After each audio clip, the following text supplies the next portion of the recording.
Welcome back to Tax in Action. I am Jeremy Wells here with part 2 of the series on casualties, thefts, and involuntary conversions. This episode, we're going to talk about theft losses. Theft losses, while I don't recommend them, they're not fun to go through, but the topic itself, I think, is pretty interesting, especially over the last few years. We've had some developments that have really sort of sparked a new interest in this concept of theft losses, and a lot of that is driven by digital assets, especially cryptocurrency. So, I'm not by any means an expert on cryptocurrency. I have a few colleagues who are, uh, but in terms of the tax implications of what can happen with some of these digital currencies, some of the scams that you can get involved with those, with some of the schemes that fraudsters can engage in. There's some renewed interest in this concept of theft loss, especially when we talk about when those theft losses are actually deductible under the Tax Cuts and Jobs Act. So let's jump right into it. One of the main issues here when it comes to theft losses that we're going to talk about is the difference between personal losses and investment losses, or losses of income producing assets. This came up talking about casualty losses in the previous episode. It gets really important when we're talking about theft losses. This is one of the most misunderstood areas in tax practice for both practitioners as well as individuals and taxpayers. Taxpayers, the ones I've worked with that have been through situations like this, especially with casualty losses, those that I've worked with living in Florida, for example, there's just a lot of confusion among taxpayers about when these events cause some sort of taxable event, when they're deductible, how much that deduction is. And that's just as true for theft losses as it is for casualty losses. So in this episode, I'm going to clarify when a loss qualifies as a theft loss, how to determine the timing and the amount of that theft loss, and then what's changed in the area of scams and fraud over the last several years. The timing of a theft loss is especially important. That is a particular part of this that's really important to understand. So we're going to talk about what a theft loss is within tax law. We're going to look at what the requirements are coming out of Internal Revenue Code Section 165 for deducting those theft losses, along with some other guidance that we have from IRS, including Treasury regulations and a couple of revenue rulings and revenue procedures. So we get really into the weeds of the guidance as well as some court cases. I'm going to wrap up this episode with what I think is a pretty interesting court case, along with some lessons we can learn from that. That's really helpful in all aspects of tax practice, but really excited to talk about that. We're also going to look at how we determine the timing of the deduction for a theft loss, as well as how to calculate that, and then where we're going to report that on the tax return. Going to look at some examples that IRS discusses through a chief counsel advice memorandum of different types of scams and what actually makes them a deductible type of scam as opposed to some that are not. And those differences can be very fine, they can be very nuanced. And as practitioners, when we're talking with taxpayers who might have been through some of these kinds of scams or schemes, it can be a very fine line between whether that event was actually a deductible theft loss or not. And this is especially true when we start talking about bringing digital assets and cryptocurrencies into the fold here. So let's talk about defining a theft loss. Again, this is a bit of review from the prior episode on casualty losses. There are three types of losses under IRC Section 165. Losses that are incurred in a trade or business. Those are generally always deductible, with some limitations, but those are beyond the scope of discussing Section 165. We might be talking about at risk limitations, passive loss limitations, those sorts of things. But in general, when we're talking about a casualty or theft loss arising in a trade or business, those are going to be deductible. Also, losses incurred in any transaction entered into for profit, even if it's not connected with a trade or business. We talked about briefly about that with casualty losses, but that's going to be even more important here when we're talking about theft losses, because we're going to bring into the discussion here with theft losses as to whether the event that gave rise to the theft was entered into by that taxpayer as a personal investment or entered into for profit. And then finally, losses of property not connected with a trade or business or a transaction entered into a profit, or what we would just call personal losses, when those come about from casualties or thefts. Now, of course, again, a reminder, the Tax Cuts and Jobs Act of 2017 eliminates the deduction for personal casualty and theft losses for tax years 2018 through 2025. So, as I'm recording, we are in the final year of this limitation. When we get past 2025, it's possible that some of these losses do come back as potentially deductible. Now, the exception to that, again, is those losses are deductible due to a federally declared disaster. What's interesting is that holds true for both casualty losses and theft losses. So typically, when we're talking about a federally declared disaster, we're focusing on casualty losses, destruction due to major storms or earthquakes, earth slides, those kinds of catastrophic disasters. But it's entirely true and possible that some theft losses might occur as a result of that as well. So, uh, for example, in Louisiana during Hurricane Katrina back during the mid 2000s, there was a lot of looting that resulted after that storm passed through.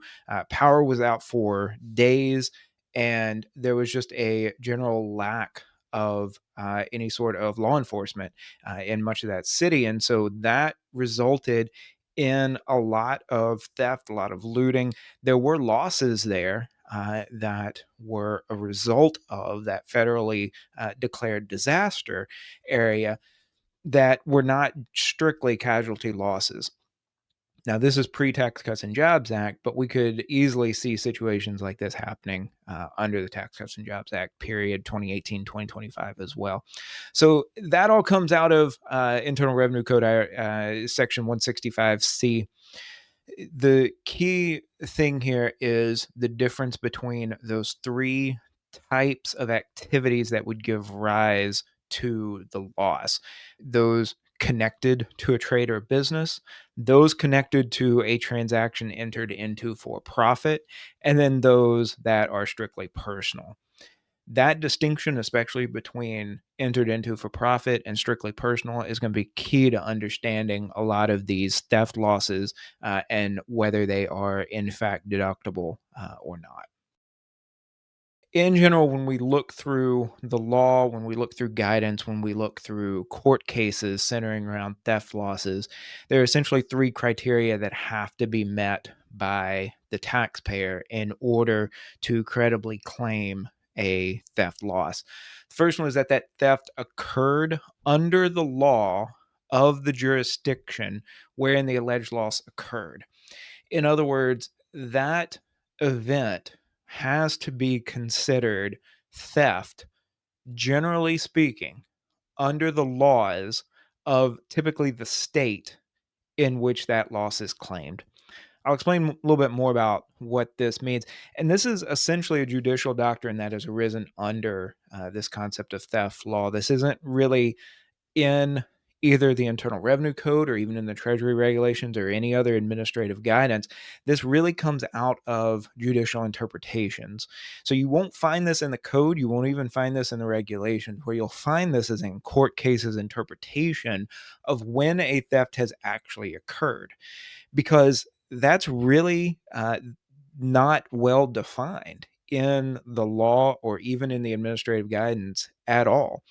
165c3 says whenever we have a theft, that is a potentially deductible loss. So, what do we mean by theft? And the courts have come back to say generally, we're talking about theft as defined within the state laws where that taxpayer is claiming that loss. The second criterion here is we have to know the amount of the loss. This is similar to what we discussed in last episode with casualty losses. We have to have some way of establishing the value of what was actually lost. And so there are some relatively easy ways to do that. We can look at the insured value, we can look at an appraised value, or we can make a reasonable estimate of what that value might be. For some things that you would typically imagine being lost due to theft, especially in terms of tangible assets, that might be a little difficult. We might be talking about jewelry or collectibles that have a fair market value that's not directly obvious. Maybe we would arrive at that valuation by an appraisal or maybe an insured value.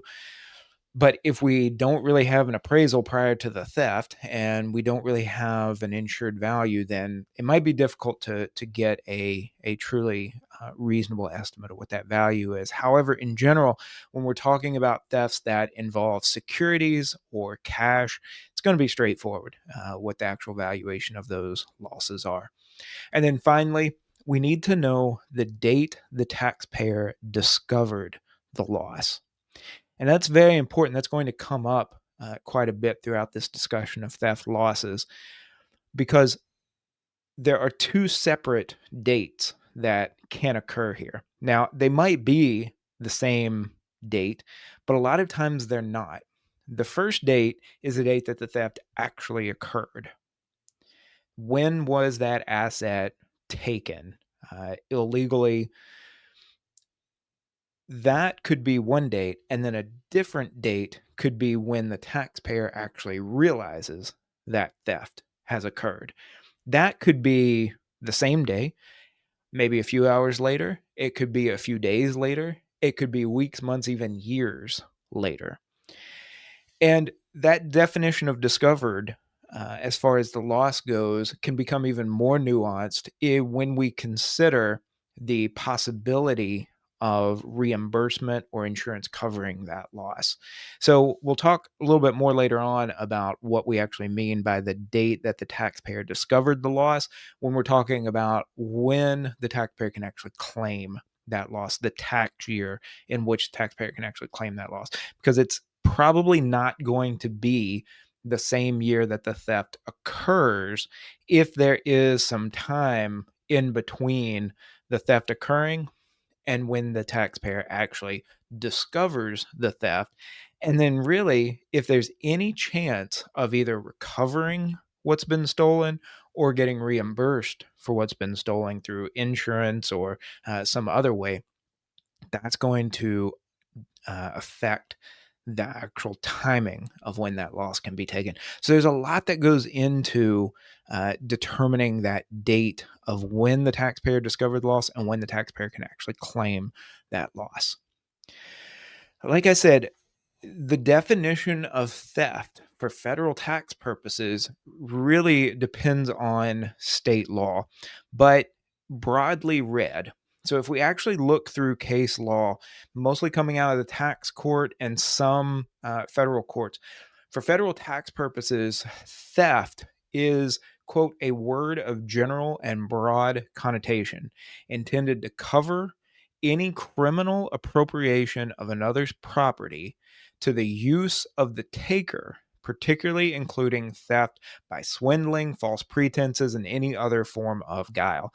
This is all coming from a seminal court case involving theft losses, Edwards v. Bromberg, and this was in 1956. It has been long and well established that whether a loss from theft occurs within the purview of the Internal Revenue Code depends upon the law of the jurisdiction where it was sustained, and that the exact nature of the crime, whether larceny or embezzlement, of obtaining money under false pretenses, swindling, or other wrongful deprivations of the property of another, is of little importance so long as it amounts to theft. This definition of theft for federal tax purposes is really interesting if you read through this paragraph. And I cut out a lot of citations to other case law and things like that going on in this, because what you see in this case is the court really trying to struggle with this definition of theft for federal tax purposes, because the law itself, IRC 165, is so vague. It just uses the word theft and never really defines what that means. But then we have, on the other hand, state law defining what theft might be. But every state, and this is what the courts found out, every state can have a different interpretation of what theft means. And some states outlaw theft and then define a bunch of different kinds of theft. Like we get out of that quotation. There's larceny, there's embezzlement, there's swindling, there's appropriation under false pretenses. Some states list all of those out as separate crimes. I believe New York was the example. New York State was the example where larceny, embezzlement, theft, those are all separate crimes in that state's laws. But then other states will lump all of those different kinds of crime together under the heading of theft. So if we're relying entirely on state law to determine what theft is, we're going to get probably about 50 different definitions, one for each state. But we don't really have a federal definition of theft. That's not a federal crime, although it is the term used in the Internal Revenue Code. So, what the court ends up doing is say, we're going to look at state law where the theft actually occurs and see if this qualifies as theft in that state. However, and this is the way the courts kind of leave the door open for a little bit broader interpretation, is this last bit here of the quote. However, the that exact nature of that crime is of little importance so long as it amounts to theft. In other words, you know it when you see it. So we're going to look at state law. If state law defines this as a theft, we'll take that. But we're not going to worry too much about whether this particular crime or this particular event qualifies as theft, strictly speaking. And we're not going to try to invent a definition of theft. We're just going to know it when we see it. And I think that's a really interesting approach to it. So, if you're dealing with a taxpayer that has suffered through a situation that you think might qualify as a theft loss, then it's really important to take into consideration that taxpayer's attempt under state law to address the situation. That might look something like filing a police report, talking to an attorney, filing an insurance claim, and seeing what that process ends up turning up for the taxpayer. Now, that may or may not be conclusive for that taxpayer and for you when it comes to claiming this event actually produces a theft loss under federal law in terms of claiming this on a tax return. Now, IRS has taken this judicial definition of theft as looking at state law, not relying entirely on it, but using that as a starting point, and has incorporated that into Treasury Regulations 1.1658D, and then also Revenue Ruling 2009-9. Those are a couple of different examples of some administrative guidance coming out of Treasury and IRS, where they essentially adopt this judicial definition of theft when it comes to federal tax law. So that's pretty much been the standard for about well over half a century now in terms of federal tax law. It's theft if state law, broadly speaking, says it's theft. Back to the issue of timing. When does the theft actually occur versus when does the taxpayer recognize and become aware that theft has occurred? A theft loss is treated as sustained during the tax year in which the taxpayer actually discovers the loss. And this references back to IRC Section 165E.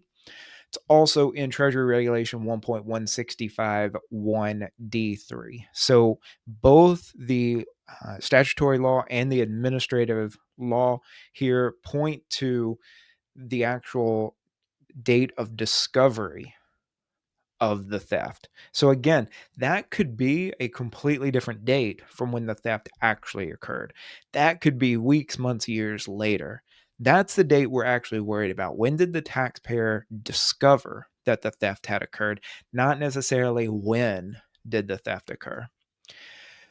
But there's a caveat here, and this comes out of the Treasury regulation. If in the year of discovery, the taxpayer has a quote, reasonable prospect of recovery on a claim for reimbursement, meaning the taxpayer has filed an insurance claim and insurance has not yet denied that claim, there's still a strong possibility that insurance will cover that loss. Or if that taxpayer has, for example, pressed charges against the thief, or there's a pending court case, and the result of that has not been determined yet, but there is a positive chance that the taxpayer can recover some or all of that loss by way of the court system or insurance, then there is no deductible loss yet. The loss will not be sustained until, quote, the taxable year in which it can be ascertained with reasonable certainty whether or not such reimbursement will be received. That's coming out of that Treasury Regulation 1.165(1)(d)(3). So we've got a caveat here. In general, the date of the loss for in terms of being able to claim that on a tax return, the date of the loss is when the taxpayer discovers the theft, unless that taxpayer has a reasonable prospect of recovery. And then we have to wait until the taxpayer can ascertain with reasonable certainty whether or not that reimbursement will be received. This is important to keep in mind. If you are a taxpayer or you're working with a taxpayer who is in the middle of litigation or an insurance claim resulting from a theft situation, then you can't file that. You can't report that on a tax return, on a federal tax return, as a deductible event until there's a reasonable certainty whether or not reimbursement is going to be received. It's not that you go ahead and claim it and then wait until that reimbursement is received and see what happens with that. It's not that you claim it when it's been discovered and then see how the courts handle it or see how insurance handles it. You have to wait until that the outcome of that process is actually either known or within a reasonable certainty by that taxpayer. It's entirely possible that process takes weeks, months, years after the taxpayer has even discovered the theft. So it can be tricky dealing in this situation. I mentioned digital assets and cryptocurrency earlier. This is one of the issues that can involve claiming theft losses with some of those situations, because you might have uh, three very different dates with relatively long periods of time between the dates. The date that the theft actually occurs, if there was some scam or scheme whereby a scammer was able to steal a certain amount of cryptocurrency, for example, from the taxpayer. And then maybe at some later date, the taxpayer actually discovers that theft.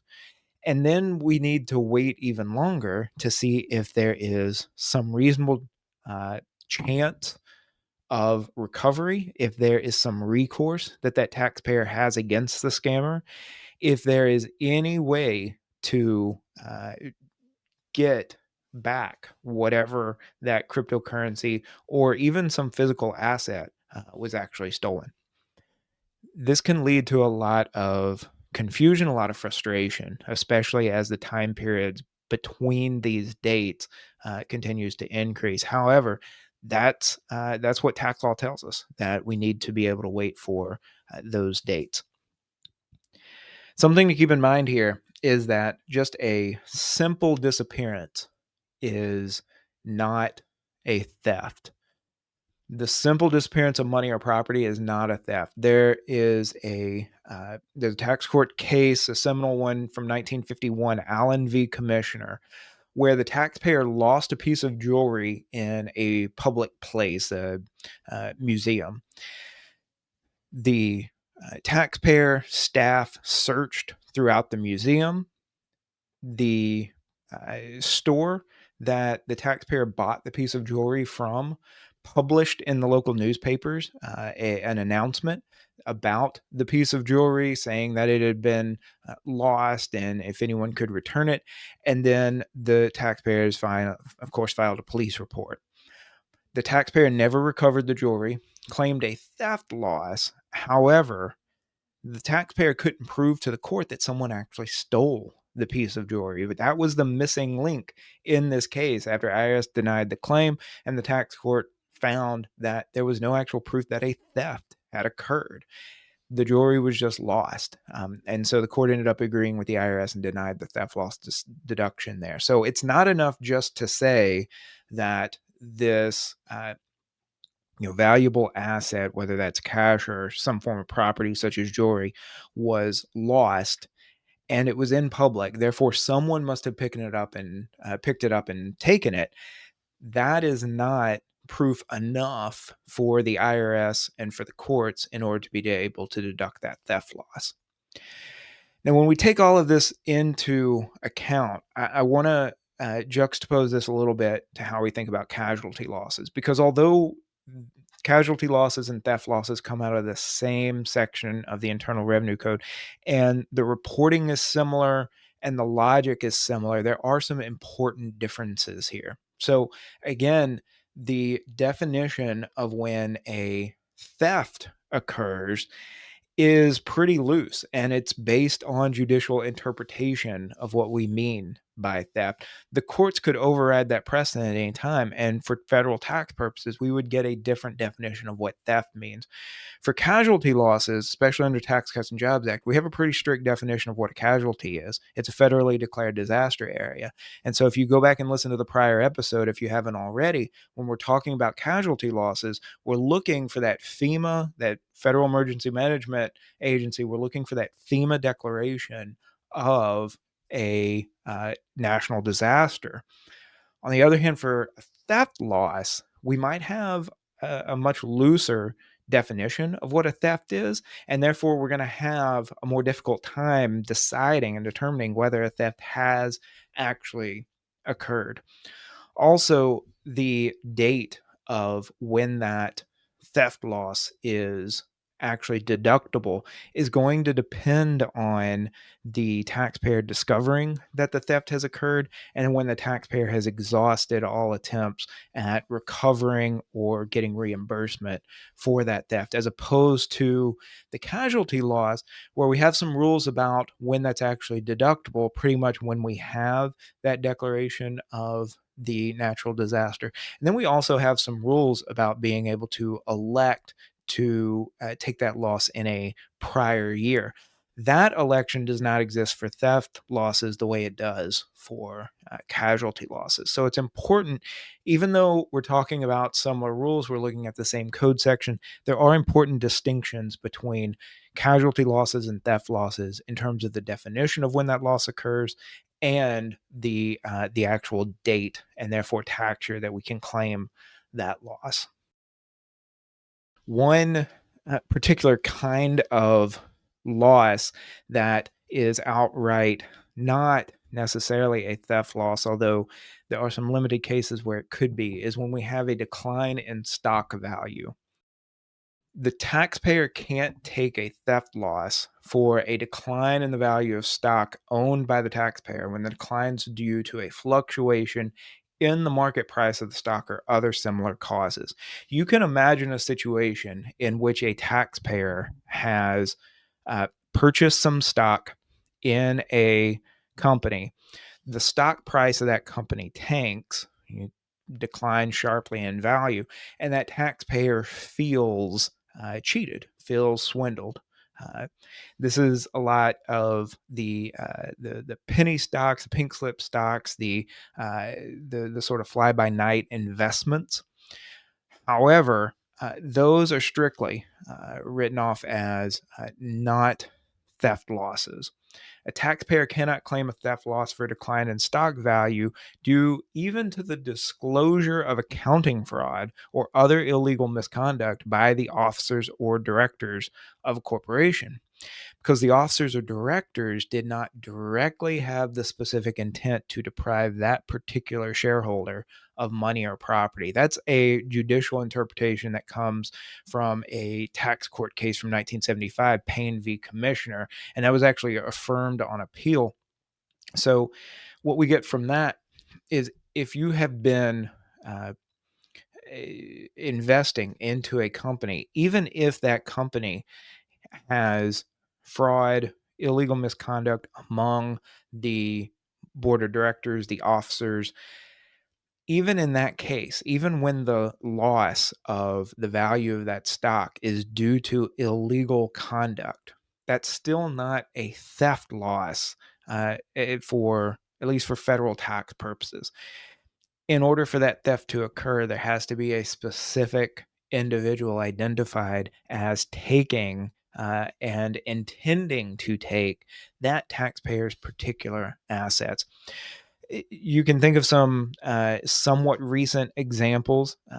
Think about companies that have uh, relied on inflated and even fraudulent financial statements or positions in order to appear as a better investment. Enron, for example, where a lot of individuals invested into that company, realized after the fact that all of that was inflated, that the company really wasn't much worth as much as the stock price indicated. So the stock value tanks. And then those investors are left having lost a lot of their investment, sometimes even life savings. In those cases, even though that's the result of a lot of fraudulent and illegal activity and behavior and reporting, that's not going to qualify as a theft loss for federal tax purposes. One particular kind of scheme that is carved out of the theft loss discussion is Ponzi schemes or Ponzi type schemes.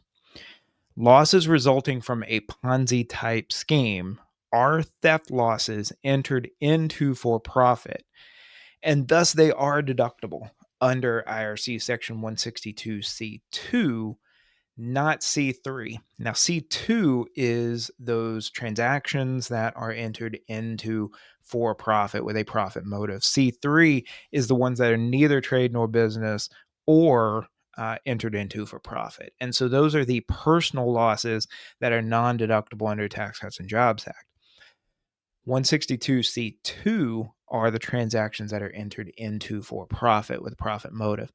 By definition, IRS in Revenue Ruling 2009-9 defined Ponzi schemes and Ponzi type schemes as that first group entered into for profit and therefore still deductible even under the Tax Cuts and Jobs Act.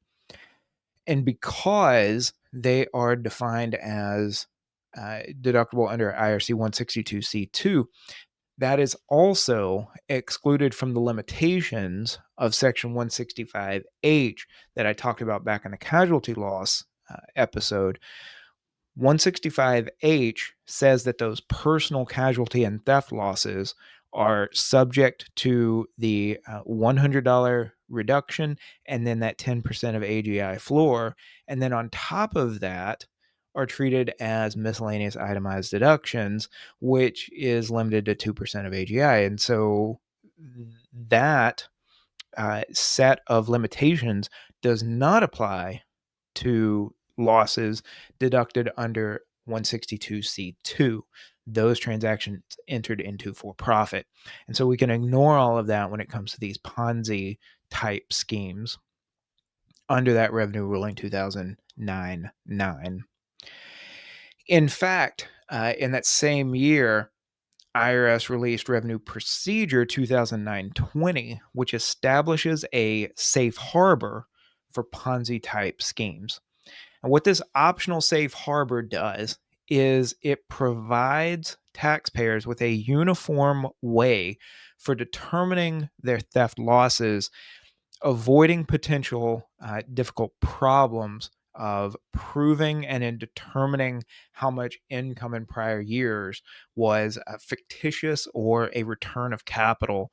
And it alleviates compliance and administrative burdens on both taxpayers and the IRS. That's the language coming out of that revenue procedure. In other words, like any safe harbor, the idea here is to provide a taxpayer friendly way of reporting what is a straightforward application of the law with respect to a particular case if the taxpayer meets certain criteria.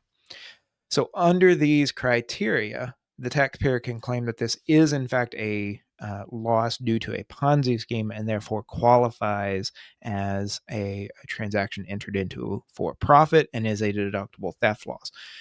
Now, these terms are all defined in the revenue procedure. So it's important if you've got a case that you think is going to qualify that you go through that revenue procedure and see if a particular taxpayer does actually qualify under it.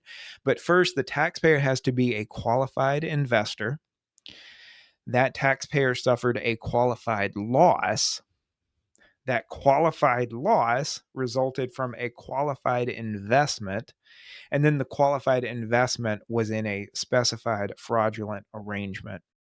In general, this all comes back to you have a taxpayer entering into a transaction or a series of transactions that are entered into for profit that are in a Ponzi or Ponzi type scheme.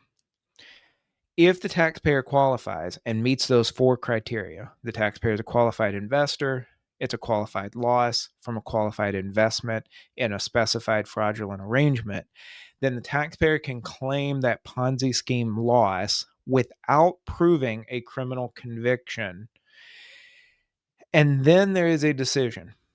If the taxpayer is not going to pursue any sort of third party recovery, then that is a 95% limitation on the claim there. So if you have a taxpayer that invests $100,000 into a Ponzi scheme, loses all of that investment, and then decides not to pursue any sort of recovery, then that taxpayer can now claim a theft loss of up to $95,000 or 95% of the amount invested.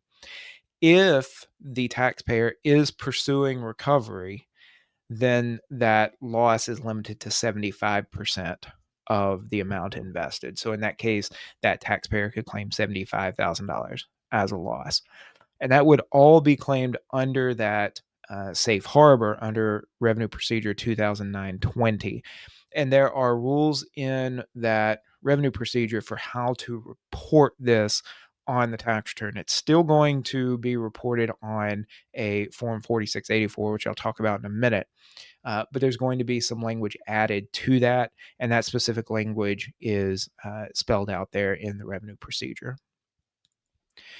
Now, interestingly, what happened after, not long after this revenue procedure 2009-20 was promulgated by IRS, there were a few prolific cases of Ponzi type schemes happening where the ringleaders of the schemes actually died before they could be indicted and prosecuted for these crimes.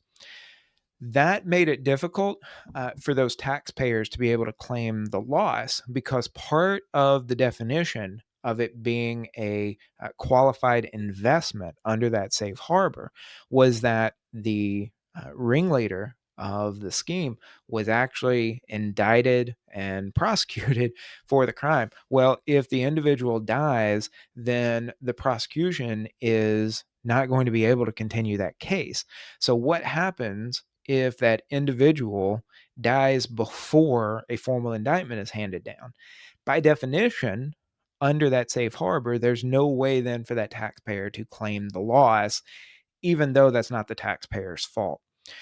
So a couple years later, IRS issues Revenue Procedure 2011-58, which expands the definition of qualified loss in the case of a scheme leader's death. And so essentially, IRS went back and redefined its own term of qualified loss and changed the qualified investor's discovery year, as that phrase is used in the revenue procedure, as the investor's tax year in which either an indictment or complaint is filed against that scheme leader, or the complaint or similar document is filed, or the death of the lead figure occurs, whichever is later.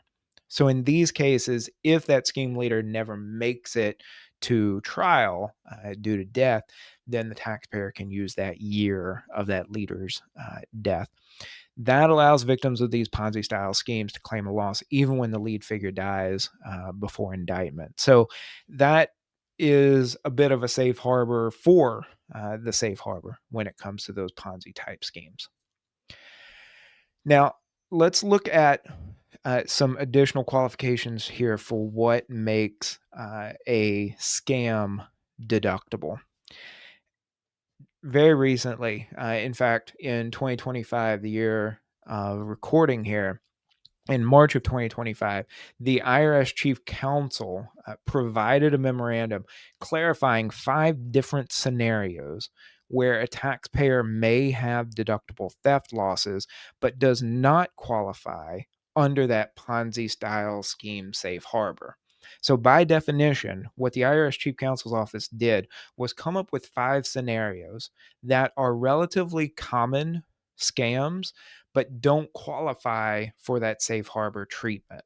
So these are edge cases because we have situations where they're not going to qualify under the Ponzi scheme safe harbor, but they also appear to be uh, deductible as activities engaged in for profit and not just personal losses, which are non deductible under the Tax Cuts and Jobs Act.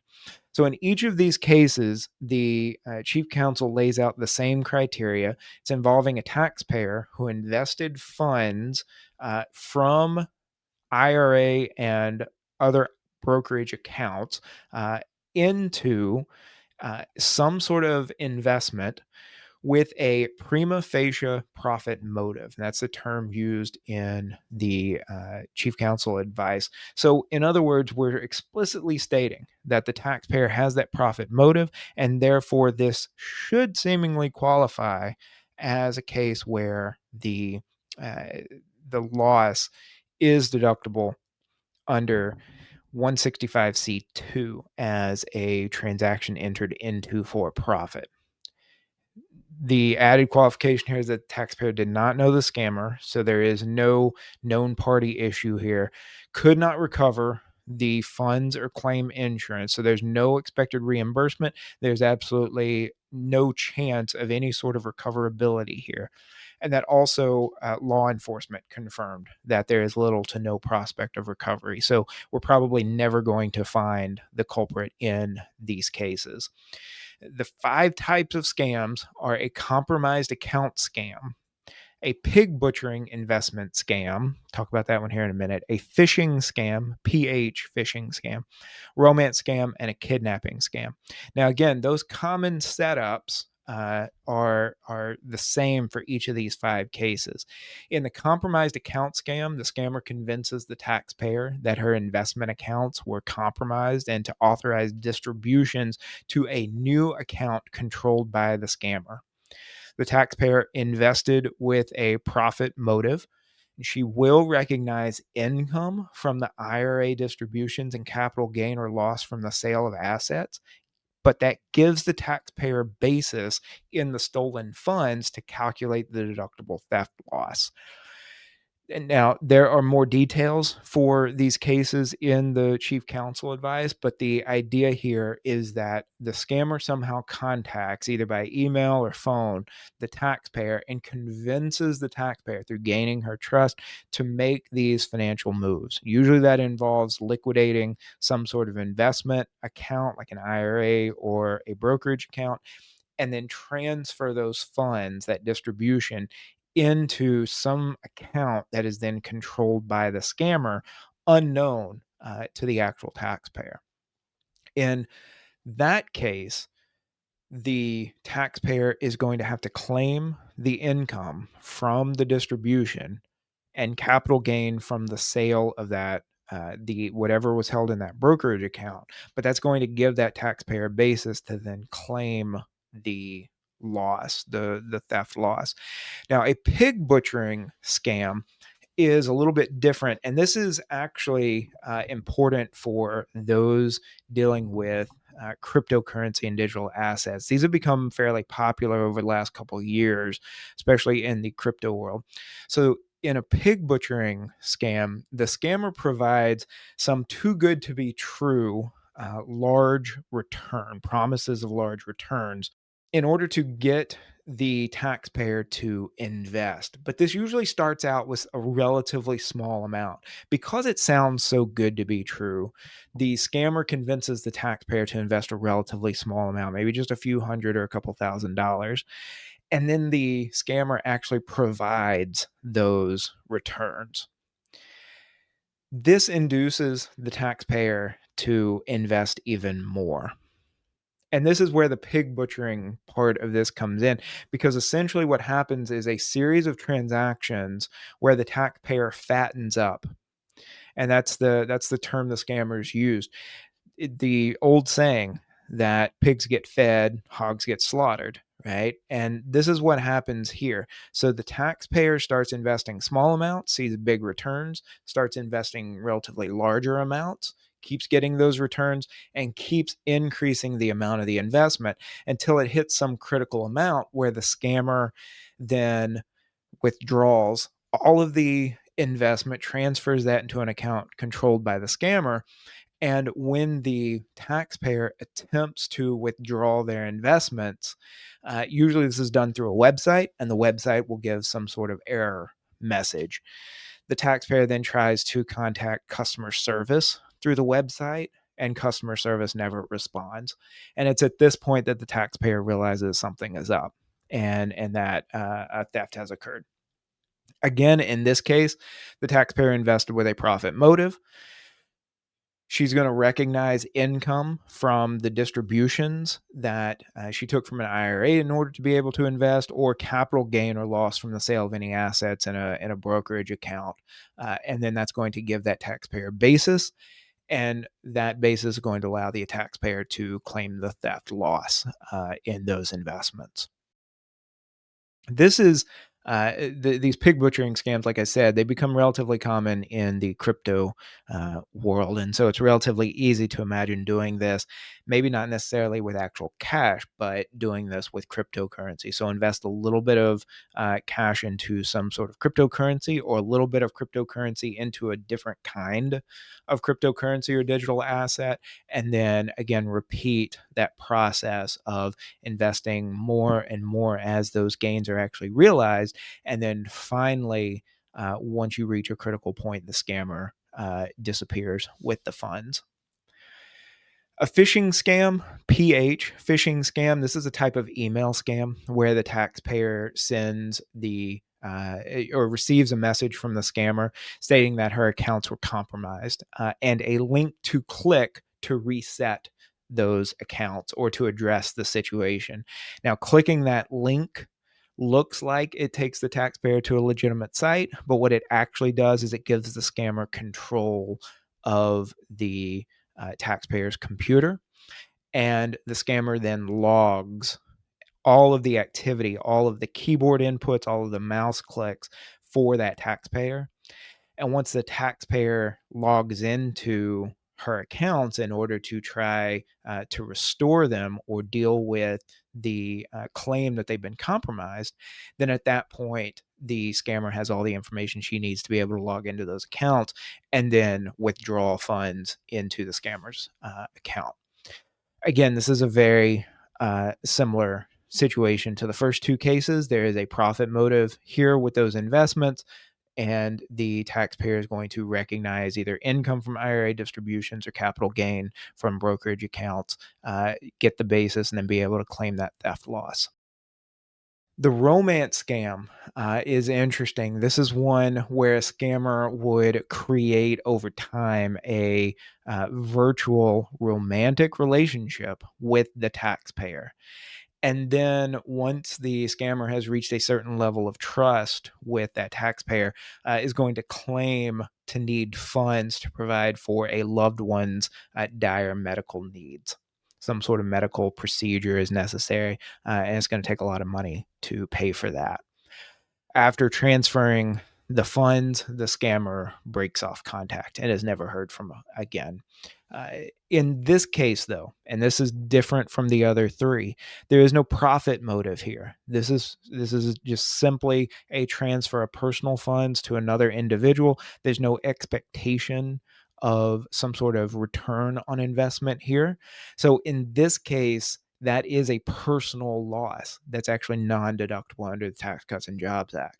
Now, notice this is a very subtle difference, right? In the prior cases, we had a situation where the taxpayer was moving funds around in the expectation of either making profits or maintaining some sort of investment. And so that qualified as a for profit transaction. In this case, there's no expectation of profit here. So that makes the loss here, the theft loss, non deductible. However, if the taxpayer distributed funds out of an IRA or withdrew funds from a brokerage account, there is going to be either ordinary income or capital gain income, or potentially capital loss, depending on the value of those assets arising from these transactions, these liquidations.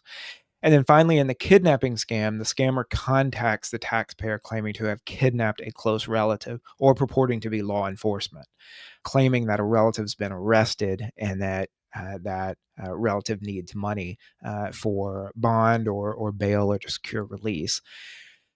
Then the taxpayer transfers the funds, and the scammer takes off with the funds. Now, this also, like the romance scam, there is no profit motive here. And so again, there's no deductible theft loss. So the idea here behind this chief counsel memorandum, this chief counsel advice, is to give us some scenarios that give us some way of looking at a real taxpayer's case and comparing that to what we're seeing in that real case, and determining whether this is in fact a deductible loss.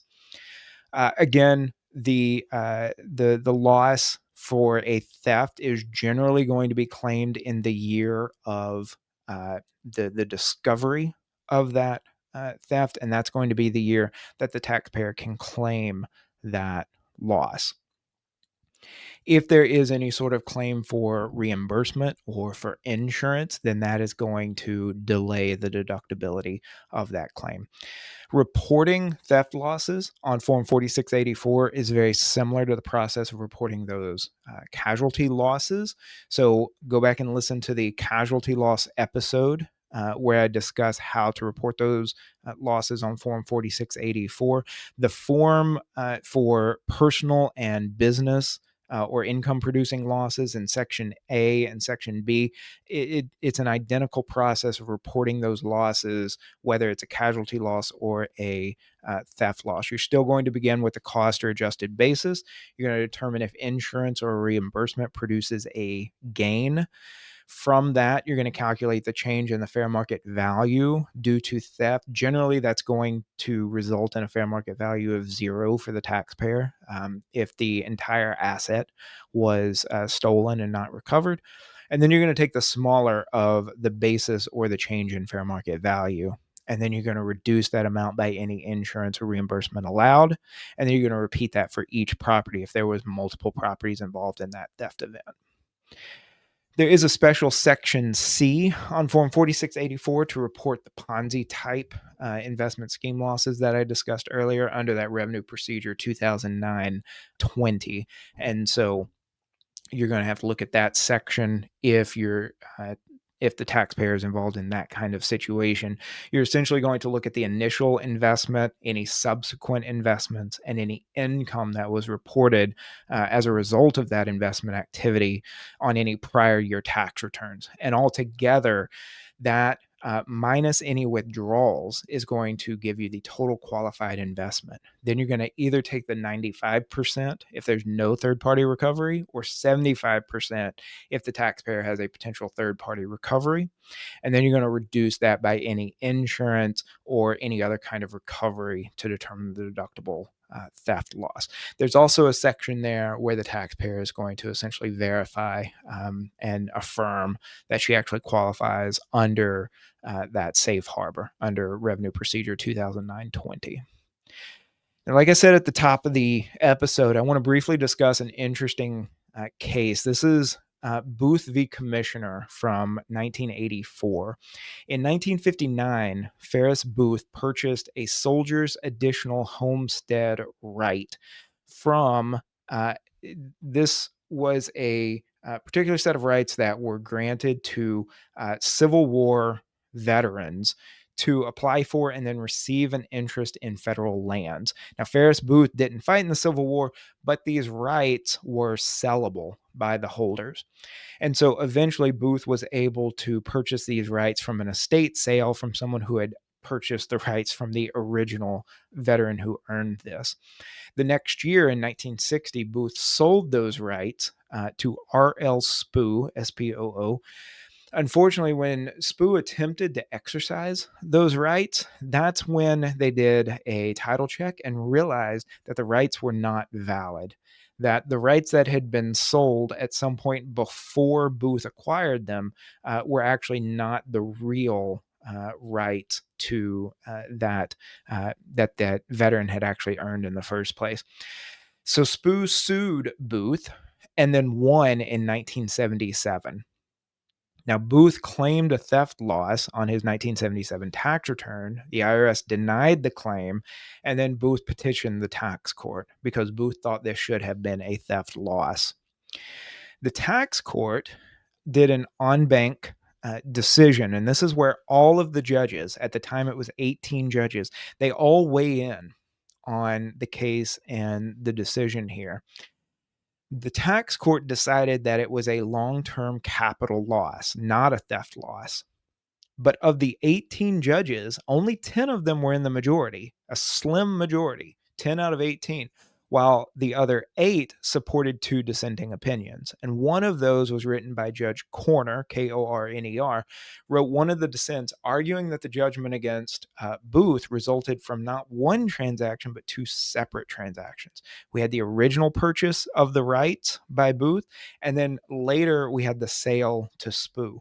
So those were 2 different transactions. And Korner argued those 2 transactions should be treated differently in terms of losses. Originally, the purchase of those rights, that was in fact theft because the rights were invalid. They didn't actually exist. So whatever Booth paid in order to purchase those rights, that was an invalid transaction. This occurred in the state of Arkansas, and Arkansas state law treated this as a form of theft. And so that part of the transaction was in fact a theft loss. The other part of the transaction where Booth tried to sell those rights to Spoo won the court case and got reimbursed by Booth. That part of the loss, once you subtract the theft part, that part of the loss was long-term capital loss for both. That's what Corner argued in the dissent. But remember, the tax court case went the other way. The tax court case said it was all capital loss. But then the Ninth Circuit Court of Appeals actually agreed with Corner's dissent in a very short opinion, just 2 paragraphs, the second of which the Court of Appeals essentially said Corner was right on this and reversed the tax court decision, remanded the case back to the tax court, and said, rewrite your opinion based on Corner's dissent. I really like this case because it shows that even some of the smartest minds in federal tax law, we're talking about the 18 judges of the U.S. tax court. These are some of the smartest people in the country at the time in terms of federal tax law. Out of 18 of them, 10 went one way, 8 went a different way. And even then, they couldn't agree on how to treat this case. And if you agree with the Ninth Circuit Court of Appeals, even the majority of the tax court got it wrong. So I think it's really interesting to think about this, that there are cases where the law is not clear, the treatment of a transaction is not clear, and that even very smart people in terms of federal tax law can disagree and ultimately be wrong about how to treat these transactions. Now, I asked Tax Twitter the day before I'm recording this. I asked Tax Twitter in a poll on the website formerly known as Twitter, now X. I asked them, I simplified this down. I said, taxpayer A purchases a piece of land and later sells to taxpayer B. When B goes to sell the land, the title check shows the original seller didn't have the title, so A never truly owned it. B sues A and wins. What's the character of A's loss? Now, interestingly enough, 32% of the 72 respondents said that it's neither theft nor capital loss. I'm not sure where they got that, but 28% said that it's only a theft loss, 28% said it's only a capital loss, and just 13% said it's part theft, part capital. So only 13% of the respondents here agreed with Judge Corner and with the Ninth Circuit in that it was part theft loss, part capital loss. So again, I just want to say there are a lot of smart tax people out there, and they can disagree and they can even be wrong. The important part is that we keep thinking about these issues. We keep reading the law. We keep thinking about it. And that's exactly why I do what I do with this podcast, trying to help us all think about the law. If you got some value out of this episode, please jump on to Apple Podcasts, leave a review, let me know what you found helpful, and help support this show and get it into the podcast feeds of other tax professionals. Thanks very much.